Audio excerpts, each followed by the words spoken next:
Assalamualaikum warahmatullahi wabarakatuh. Perkenalkan, nama saya Marula Aulia, NPM 2010011111035, Fakultas Ekonomi dan Bisnis, Prodi Ekonomi Pembangunan, Universitas Bung Hatta. Di sini saya akan menjelaskan materi dari mata kuliah Statistik Deskriptif dengan dosen pengampu yaitu Ibu Helmawati SE MSI. Ukuran dispersi. Dalam video kali ini kita akan membahas mengenai pengertian dispersi, jenis-jenis ukuran dispersi, koefisien variasi, kemencengan atau kecondongan, keruncingan atau kurtosis, dan yang terakhir yaitu bilangan. 1. Pengertian dispersi. Ukuran dispersi atau ukuran variasi atau ukuran penyimpangan adalah ukuran yang menyatakan seberapa jauh penyimpangan nilai-nilai data dari nilai-nilai pusatnya, atau ukuran yang menyatakan seberapa banyak nilai-nilai data yang berbeda dengan nilai-nilai pusatnya. Ukuran dispersi pada dasarnya adalah pelengkap dari ukuran nilai pusat dalam menggambarkan sekumpulan data. Jadi, dengan adanya ukuran dispersi, maka penggambaran sekumpulan data akan menjadi lebih jelas dan tepat. Kedua, jenis-jenis ukuran dispersi. 1. Jangkauan atau range. Jangkauan atau ukuran jarak adalah selisih nilai terbesar data dengan nilai terkecil data. Jangkauan ada dua. Yang pertama, jangkauan data tunggal. Bila ada sekumpulan data tunggal X1, X2 sampai dengan Xn, maka jangkauannya adalah jangkauan sama dengan Xn dikurang X1. Contohnya, tentukan jangkauan dari data 1, 4, 7, 8, 9, dan 11. Maka penyelesaiannya adalah X6 sama dengan 11 dan X1 sama dengan 1. Jadi jangkauannya sama dengan X6 dikurang X1 sama dengan 11 dikurang 1, hasilnya 10. Yang kedua yaitu jangkauan data berkelompok.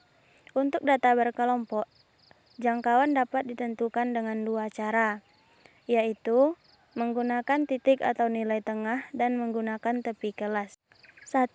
Jangkauan adalah selisih titik tengah kelas tertinggi dengan titik tengah kelas terendah. 2. Jangkauan adalah selisih tepi atas kelas tertinggi dengan tepi bawah kelas terendah. 2. Jangkauan antar kuartil dan jangkauan semi kuartil.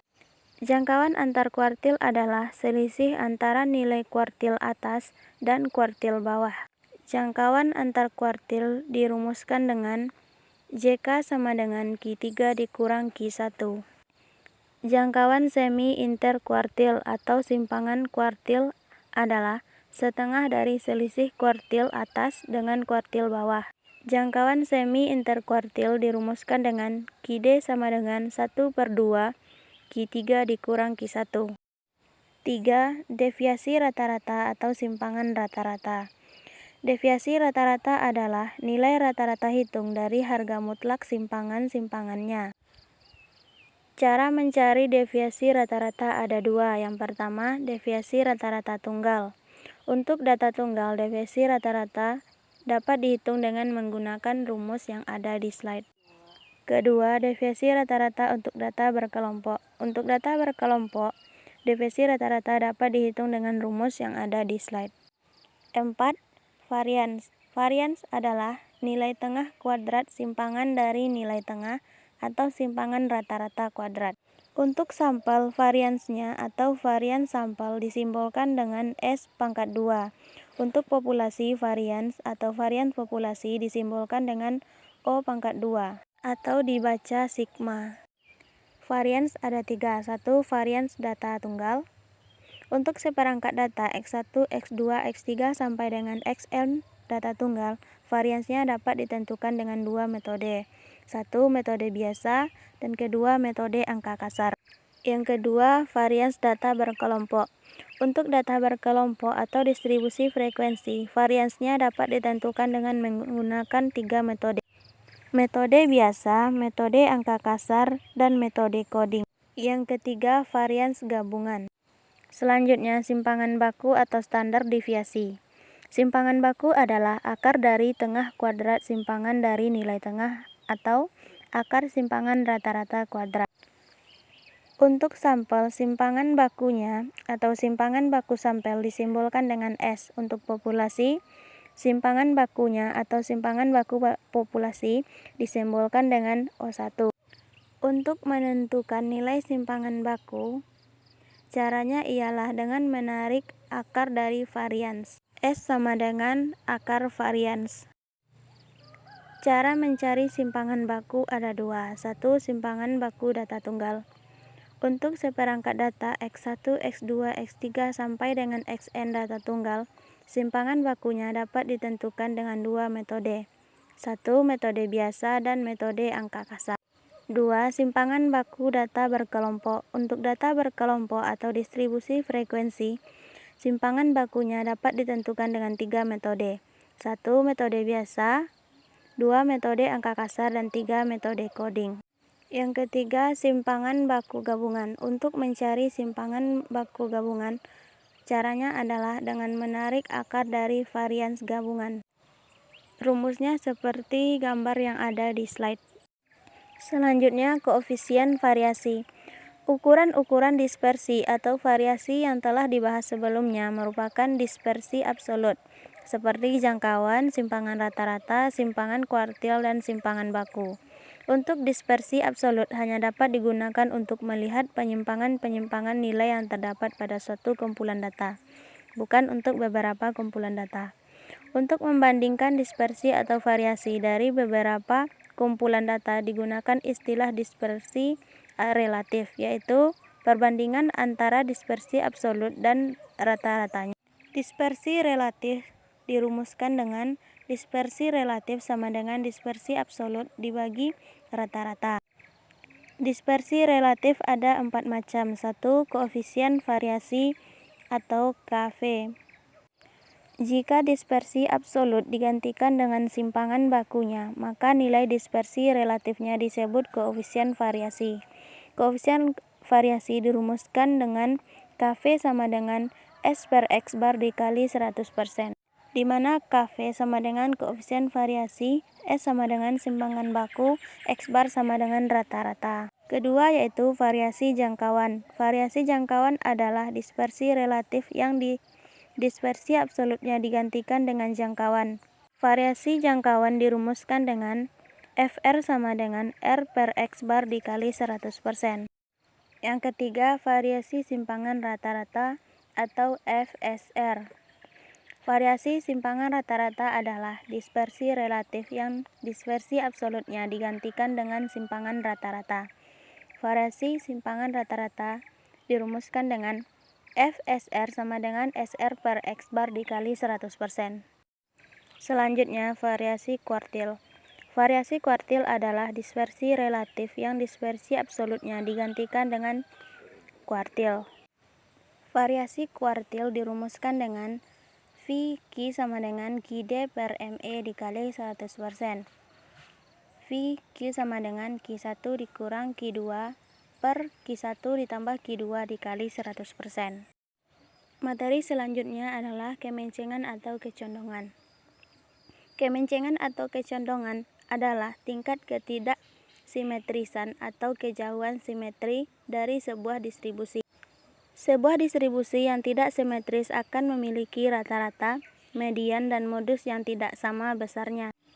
X bar tidak sama dengan median, tidak sama dengan modus, sehingga distribusi akan terkonsentrasi pada salah satu sisi dan kurvanya akan menceng. Jika distribusi memiliki ekor yang lebih panjang ke kanan daripada yang ke kiri, maka distribusi disebut menceng ke kanan atau memiliki kemencengan positif. Sebaliknya, jika distribusi memiliki ekor yang lebih panjang ke kiri daripada yang ke kanan, maka distribusi disebut menceng ke kiri atau memiliki kemencengan negatif. Gambar kurva yang ada di slide merupakan kurva dari distribusi yang menceng ke kanan atau menceng positif dan menceng ke kiri atau menceng negatif. 1. Koefisien kemencengan Pearson. Koefisien kemencengan Pearson merupakan nilai selisih rata-rata dengan modus dibagi simpangan baku. Koefisien kemencengan Pearson dirumuskan dengan SK sama dengan X bar dikurang modus per S. SK sama dengan koefisien kemencengan person. Apabila secara empiris didapatkan hubungan antar nilai pusat sebagai X bar dikurang modus sama dengan 3 dikali X bar dikurang median. Maka rumus kemencengan di atas dapat diubah menjadi SK sama dengan 3 kali X bar dikurang median per S. 2. Koefisien kemencengan Pauli. Koefisien kemencengan Pauli berdasarkan pada hubungan kuartil-kuartil Q1, Q2, dan Q3 dari sebuah distribusi. Koefisien kemencengan Pauli dapat dirumuskan dengan seperti gambar yang ada di slide. Atau SKB sama dengan Q3 dikurang 2 Q2 ditambah Q1 per Q3 dikurang Q1. SKB sama dengan koefisien kemencengan Pauli. Q sama dengan kuartil. Koefisien kemencengan Pauli sering juga disebut kuartil koefisien kemencengan. Ketiga, koefisien kemencengan persentil. Koefisien kemencengan persentil didasarkan atas hubungan antar persentil dari sebuah distribusi.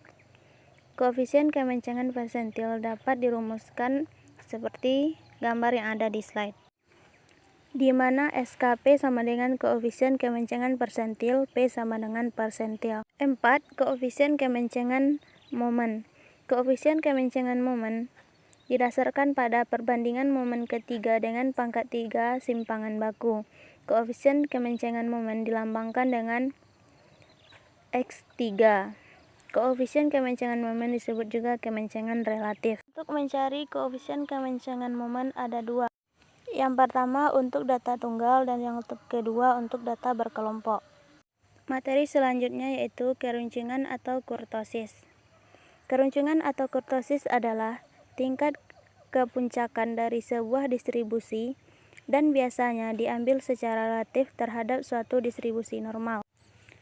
Berdasarkan keruncingannya, kurva distribusi dapat dibedakan atas 3 macam. Yang pertama, leptokurtik. Leptokurtik merupakan distribusi yang memiliki puncak relatif tinggi. Yang kedua, platikurtik.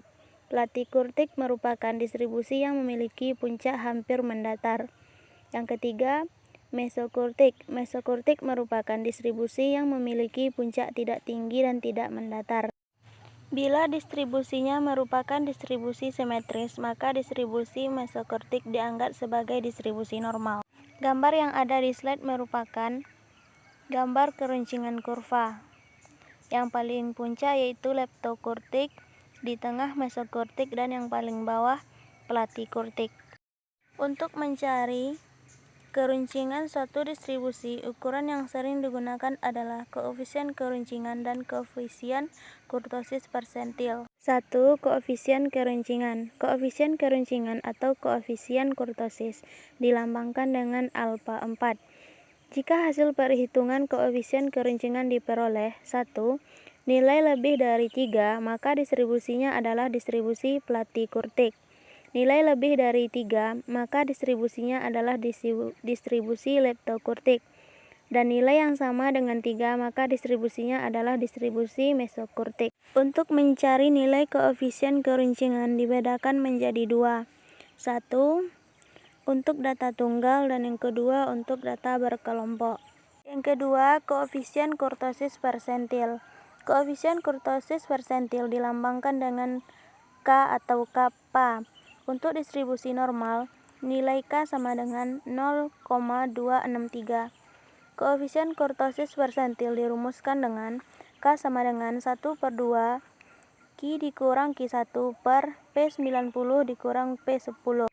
Materi selanjutnya adalah bilangan atau Z dikurang skor. Dari sampel yang berukuran N, data X1, X2, dan X3 sampai dengan Xn dengan rata-rata X bar dan simpangan baku S1 dapat dibentuk data baru yaitu Z1, Z2, Z3, dan Z sampai dengan Zn dengan menggunakan bilangan Z. Nilai Z dapat dicari dengan rumus Z1 sama dengan X1 dikurang X bar per S, 1I sama dengan 1, 2, 3 sampai dengan N. variabel atau data baru Z1, Z2, dan Z3 sampai dengan Zn ternyata memiliki rata-rata 0 dan simpangan baku 1. Dalam penggunaannya, bilangan Z sering diubah menjadi distribusi yang baru dengan rata-rata X bar alfa dan simpangan baku S alfa. Angka yang diperoleh dengan cara itu disebut angka standar atau angka baku. Dengan rumus Z1 sama dengan X alfa ditambah S alfa sama dengan X1 dikurang X bar per S. Bilangan Z atau Z strip score menjadi materi penutup pada video kali ini. Saya ucapkan terima kasih kepada Ibu Helmawati dan teman-teman yang sudah meluangkan waktunya untuk menonton video ini. Dan saya mengucapkan mohon maaf atas segala kekurangan dan salah kata yang ada dalam video ini. Terima kasih atas perhatiannya. Assalamualaikum warahmatullahi wabarakatuh.